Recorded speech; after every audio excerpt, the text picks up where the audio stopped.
কুমিল্লার তিতাসে কন্দাল ফসল উন্নয়ন প্রকল্পের আওতায় ৩ দিনব্যাপী কৃষি মেলার উদ্বোধন করা হয়েছে। কুমিল্লা উত্তর থেকে আলমগীর হোসেনের তথ্যচিত্রে দেখুন বিস্তারিত। 11 জুন মঙ্গলবার উপজেলা কৃষি অফিস প্রাঙ্গণে অনুষ্ঠিত কৃষি মেলার কৃষকদের ফল চাষে উদ্বুদ্ধ করতে উপজেলার বিভিন্ন ব্লক থেকে সংগৃহীত বিভিন্ন ধরনের ফল উপস্থাপন করা হয়। এতে উপজেলা কৃষি কর্মকর্তা সাইফ আবদুল্লাহর সভাপতিত্বে প্রধান অতিথির বক্তব্য রাখেন উপজেলার নির্বাহী কর্মকর্তা নাজমুল হাসান।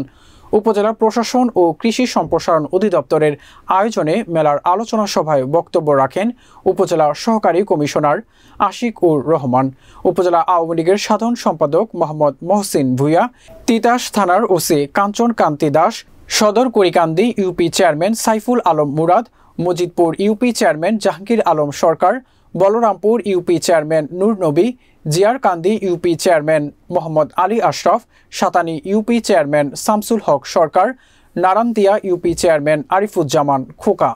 এছাড়াও অনুষ্ঠানে বিভিন্ন কর্মকর্তা কর্মচারী সহ প্রিন্ট ও ইলেকট্রনিক মিডিয়ার সাংবাদিকগণ উপস্থিত ছিলেন। মেলার মূল প্রবন্ধ উপস্থাপন করেন উপজেলা কৃষি কর্মকর্তা সাইফ আবদুল্লাহ। এবার মেলায় স্টলে কন্দাল জাতীয় ফসল এবং বিভিন্ন ফলজ বনজ বৃক্ষ প্রদর্শন করা হয়।